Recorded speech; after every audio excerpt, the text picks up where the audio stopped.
Giorgia Meloni এবং নরেন্দ্র মোদীর political chemistry মানে রাজনৈতিক রসায়ন নিয়ে অনেক চর্চা চলছে। একটা জিনিস বোধহয় আপনারা ভুলে যাচ্ছেন যে নরেন্দ্র মোদী এবং জর্জিয়া মেলোনি দুজনেই কিন্তু একই রাজনৈতিক আদর্শের ফসল। নরেন্দ্র মোদী যেমন আরএসএসের তৈরি আরএসএস সংগঠনের সাথে যুক্ত ছিলেন, তেমন জর্জিয়া মেলোনি যুক্ত ছিলেন একটি সংগঠনের সাথে যেটাকে বলা হয় সোশ্যাল মুভমেন্ট ফর ইটালিয়া, এখন বলে ইটালিয়ান ইউথ মুভমেন্ট। এই দুটি আরএসএস এবং ইটালিয়ান ইউথ মুভমেন্ট, এই দুটোরই মূল কিন্তু মুসোলিনির ফ্যাসিজম। আরএসএস যখন তৈরি হয় তখন সেই সংগঠন কেমনভাবে চলবে, তাদের রাজনৈতিক আদর্শ কী হবে, এটা কিন্তু এই হাফ প্যান্ট পরার ইভেন্ট স্টাইলটা পর্যন্ত এটা কিন্তু পুরোটাই এসেছিল ইটালির মুসোলিনির ফ্যাসিস্ট সংগঠন থেকে। এবং বিএস মুঞ্জে, যিনি আরএসএসের অন্যতম প্রধান এবং প্রথম প্রতিষ্ঠাতা প্রচারক, তিনি মুসোলিনির সাথে ইটালিতে দেখা করেছেন। বাই দ্য ওয়ে, ইটালিতে মুসোলিনির সাথে তখন নেতাজিও দেখা করতে গেছেন শেখার জন্য।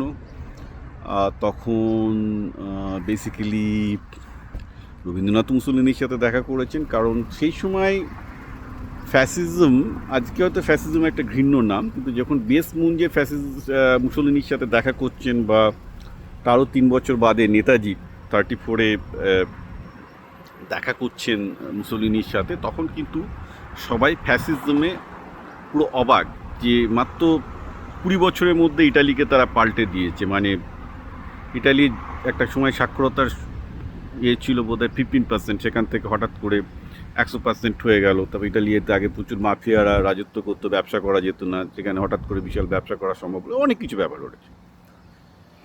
অ্যাকচুয়ালি আমি ইটালিতে ছিলাম, এক সময় আমি ছিলাম, মানে আমার জীবনে প্রথম বিদেশ অভিজ্ঞতা ইটালিতে। সেখানে স্টুডেন্ট লাইফে পিএইচডি করার সময় পলিটেকনিক ডি টুরিনোর একটা স্টার্ট আপ, সেইখানে আমি ইন্টার্নশিপ করতাম, কয়েক মাস ছিলাম।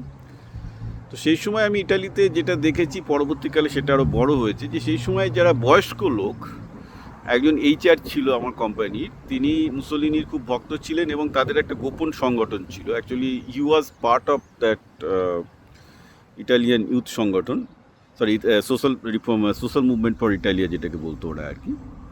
এবং এদের অধিকাংশ বয়স্ক লোকেরাই ছিল কিন্তু মুসোলিনির ইউথ সংগঠনের কর্মী। তা আমি তো তখন যথেষ্ট বামপন্থী, আমি ফ্যাসিজমকে যথেষ্ট পছন্দ করতাম না। তো আমি ওনাকে প্রশ্ন করতাম যে কি আবার আপনি এখন এসব ফ্যাসিস্ট কী করছেন, বলে না তোমরা জানো না, ফ্যাসিজমের এগেনস্ট আমাদের এসব বামপন্থীরা প্রচুর নেগেটিভ কথাবার্তা রটিয়েছে। আসল সত্যিটা হলো এই যে ইটালির তুমি দেখো, ও আমাকে প্রচুর ডেটা দিত যে আমাদের সাক্ষরতার হার এই ছিল, সাক্ষরতার হার ওই হয়, অর্থনীতি এখানে ছিল, অর্থনীতির এই হয়, আমাদের ইন্ডাস্ট্রি ছিল না, অনেক কিছু ব্যাপার আছে। তো এই ভেরি বিগ, এবং ডিসিপ্লিন ছিল না আমাদের দেশে, অনেক কিছু ব্যাপার আছে যেটা পজিটিভ জিনিস উনি বলতে শুরু করেন। তো আমি তখন থেকেই জানি, এবং আমি তখনই বিভিন্ন রকমভাবে ওদের সংগঠন নিয়ে আমি জানতে চেষ্টা করি। তো এরা একদম আরএসএসের স্টাইলেই কাজ করে, ওদের প্রচুর সোশ্যাল সংগঠন আছে, সেখানে ওরা বিভিন্ন রকম শাখা চালায়, সেখানে প্রাইভেট ক্লাস দেয়, ইউথদের ইয়ে করে। অ্যাকচুয়ালি ইটালি একটা খুব অদ্ভুত জায়গা। এখন ইটালিতে একটা অংশ খুবই রক্ষণশীল ক্যাথলিক, তাদের প্রচুর বাচ্চা কাচ্চা হয়, আর যারা মানে ইটালিতে বামপন্থী টাইপের লিবারাল, তাদের বাচ্চা কাচ্চা হয় না, তারা বিয়েও করে না, ফুর্তি করে বেড়ায়। তো ফলে যেটা হয়েছে, ওভার দ্য টাইম যদি ম্যাথামেটিক্স করেন, অবভিয়াসলি বুঝতেই পারছেন কনজারভেটিভ ফ্যামিলির ছাত্রছাত্রীরাই, মানে কনজারভেটিভ ফ্যামিলি যেহেতু একমাত্র ইয়ে করছে, তারাই বেঁচে আসবে আর কি। তো ন্যাচারালি সেটাই হয়েছে ইটালিতে। ইভেনচুয়ালি যেটা হয় লাস্ট 30 ইয়ার্সে আস্তে আস্তে লেফট লিবারেলটা পিছু উঠতে শুরু করে এবং কনজারভেটিভ ক্যাথলিক জিনিসটা অনেক বেশি এগিয়ে আসে। সো ন্যাচারালি যেটা হয়েছে, এটা মেলোনির সুবিধা হয়েছে যে demography has been shifted towards conservatism. অর্থাৎ দেখা যাচ্ছে যে যেহেতু বামপন্থী এবং লিবারাল পরিবারের, মানে যারা বামপন্থী এবং লিবারাল হয়, তারা যেহেতু ফ্যামিলি তৈরি করে না, তাদের বাচ্চা কাচ্চার সংখ্যা খুবই কম। তো ন্যাচারালি তারা আস্তে আস্তে পলিটিক্যালি আউটস্মার্ট হয়ে যায়, এবং রক্ষণশীলগুলো যেহেতু একমাত্র বাচ্চা কাচ্চা তৈরি করে, তারা ফ্যামিলি আদর্শটা বুঝতে পারে এবং বুঝতে পারে যে বামপন্থী আদর্শে চলবে না। তো ন্যাচারালি ইটালি পুরোপুরি দক্ষিণপন্থী হয়ে যায়। কারণ না হলে আমি যখন 1999 ইটালিতে ছিলাম, তখন ইটালিতে এরা প্রায় গোপন সংগঠনের মতো ছিল। মানে জর্জিয়া মেলোনি বা সংগঠন, তারা তখন একটা ভোটও পেত কিনা আমার সন্দেহ আছে। অনেকটা আমাদের বিজেপির মতোই, যে ব্যাক ইন 1980s যেমন ছিল, একটা ভোট পেত না। কিন্তু এই রক্ষণশীল সংগঠনগুলো যেমন করেই হোক না কেন মার খেয়ে বসে থেকে বামপন্থীদের হাতে কাজ করে গেছে, গোপনে কাজ করে যাক, প্রকাশ্যে কাজ করে যাক, তাদের মনে হয়েছিল একটা আদর্শের প্রতি তাদের নিষ্ঠা ছিল, কাজ করে গেছে, এবং যার জন্য আজকে বোথ আরএসএস এবং এই ইটালিয়ান ইউথ মুভমেন্ট, যেটা মুসলিনির ফাসিজম থেকে উদ্ভূত, তারা কিন্তু সফল হয়েছে। তো বামপন্থীরা যা হয় অ্যারোগ্যান্ট, নিজেদের কথা শোনেনি, এবং এরাও তারা এসব নিয়ে কেয়ারও করেনি।